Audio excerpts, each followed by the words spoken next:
Oh, oh, pregnant, very pregnant. Hello, Tubies. How are you all doing? I hope you're doing fantastically fabulous, and if you're not, that's a you problem and not a me problem, and I know my hair, oh girl, my hair is just a disaster, so just shut the f up and don't focus on a little sister's hair, okay? I am still the queen. You will still bow before me. I still run this channel and I still run this platform. Okay? You're like, you have barely any subscribers. You run nothing. We're going to talk about cursing today because I think it's really important that we talk about how to curse a bitch. I mean, most of us already know how to curse a bitch. We've probably cursed many people in our lifetime. We've pointed at somebody and been like, I hope you die. Maybe we didn't say it in like the whole Gollum voice way, but you know, deep down inside we did. And that in itself is a curse. You're like, oh God, how is me thinking that the woman who lives down the street from me should just drop dead?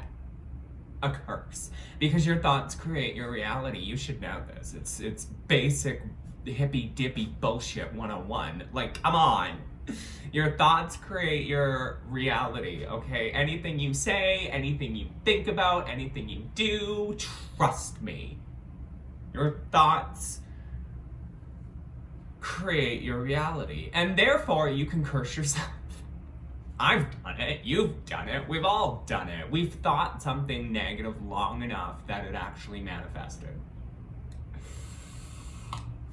Don't sit there and think you're all high and mighty and you're all that girl. I know for a fact you, in the past, have thought about something over and over and over and over and over and over and over again, hoping it wouldn't come true, only for it to come true because you manifested it. You manifested it into your reality. It's all your fault. So that's the first thing to know about any form of magic, be it cursing or anything, your thoughts, even as a muggle, even as a pathetic, no life, low life, trailer trash, piece of crap muggle. Your thoughts create your reality. How do you think you got into that trailer trash? Maybe if you had better thoughts. So we can, when I think about cursing somebody, and I've talked about cursing on my channel before, but when I think about cursing somebody, I like to play. I like to bat my toy around. And sometimes if I'm angry enough, I like to just throw everything in the kitchen sink at whatever my target is, okay? And these days, I don't do a lot of cursing. In fact, I don't think I've done a curse since the Nevamish one. Oh, when would that have been? The Grimoire? Maybe? I don't know, sometime last year. You're like, when is it for you? Okay, this is Christmas time 2020, okay? This is sometime in 2021 that you watching this. So sometime in 2020 is the last time I did a curse. But when I'm cursing somebody nowadays, okay, because I'm not a young puppy anymore. Right, we're not young puppies, okay? We're ancient, we're dinosaurs, solitary sitting there being like, then what the hell am I? You're Methuselah. It's okay, we need Methuselah though, okay? So, you know, give me all of your knowledge. So, when I think about cursing somebody these days, it's more of to the point, just get to the point, rip their jugular out, okay? Just rip it out. Shut it down, end the conversation. And that's, I think, one of the issues with a lot of new witches is when they hear the term cursing and hexing. And remember, people, if you're smart and you're intelligent, you're not trailer. Well, okay, now there's smart, intelligent trailer trash people, right? Right? Let's pretend there is. Christ. So I'm not insulting an entire group of people. Let's just pretend that there are intelligent trailer trash people. Okay? So, anybody who's smart enough knows that what you put out there will come back. And I'm not talking your stupid Wicca threefold bullshit, okay?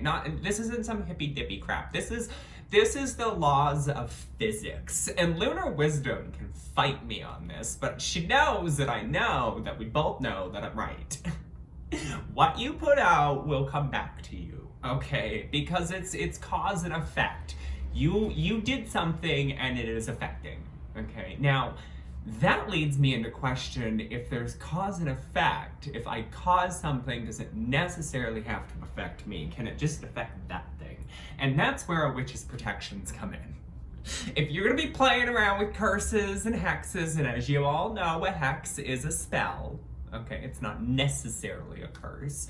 I mean, I could go up to some guy and be like, I hexed you. And all I've done is cast a love spell on him, right? Because I want his babies.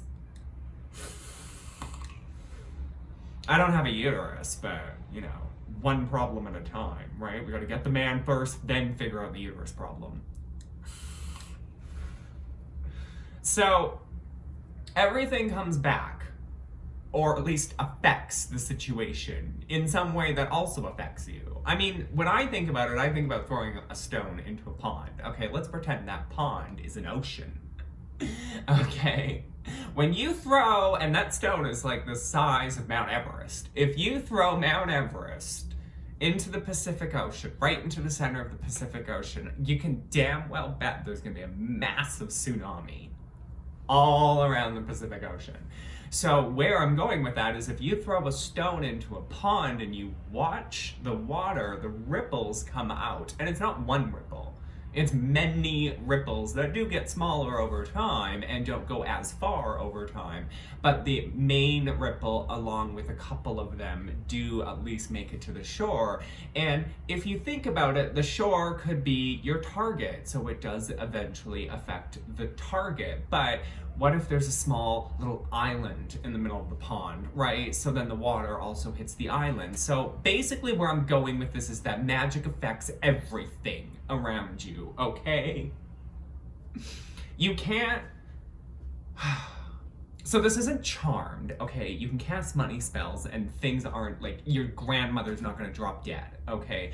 But something somewhere is going to be affected by that spell in order to bring you the money. And I always used to think of it this way. If I cast, and this was when I was a young puppy, okay? We all dogs now, okay? We all mutts. We fart and scare ourselves. I watched a video of that on TikTok. It was hilarious. I'm dying. Okay. Don't think that, okay? Don't think you're dying, because then you'll be dying. See, I just cursed myself, a death curse. And, you know,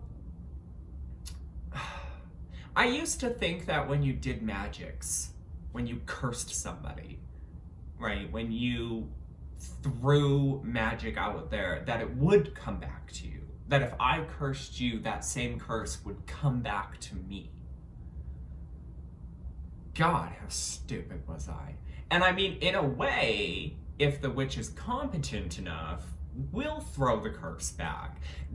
They may not know who threw the curse at them, and don't tell me that divination is gonna tell you, because unless I go on YouTube and physically say, I have just cursed Lunar Wisdom, she never gonna know! So who's she gonna throw the magic back? That's the other thing about cursing, is like if you throw something out there and it like curses somebody, right? Like it affects them. And unless you physically go up to them and be like, hi, how was your life? Is it turning shitty? Right? Like they're never gonna know it was you. So a competent witch, you know, when we talk about divination and we talk about protecting ourselves, we also need to just be able to just fling, right? Like if something negative is coming our way, we want to fling. We just want to send it right back. And that's where return to sender spells come in, because 9 times out of the 10, we're not going to know who's throwing magic at us. So that's why we do a return to sender spell. We stop it in our tracks, we absorb its magic, we put it into a return to sender spell, and we send it right back to wherever it came from. Okay? Curses aren't something to be taken lightly. I don't think there's any such thing as a death curse. You can't kill somebody with your magics. That's just my opinion. I would love to be proven wrong, but I don't. And the whole Aleister Crowley thing where he falls to his knees and the other person falls to their knees, I mean, I'm saying coincidence, but I'm not ruling anything out. Although, when it comes to a death curse, as in like, I curse you to die, I have put some really dark negative intentions where I have pictured the target, dead on the ground, just dead.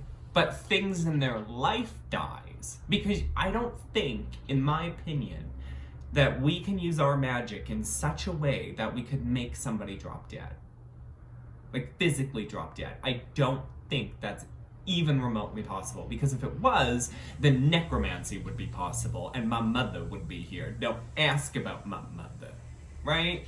So, there are limitations to our magics, and we sometimes just have to watch the situation play out and see if it is affecting the target in the way that we want to.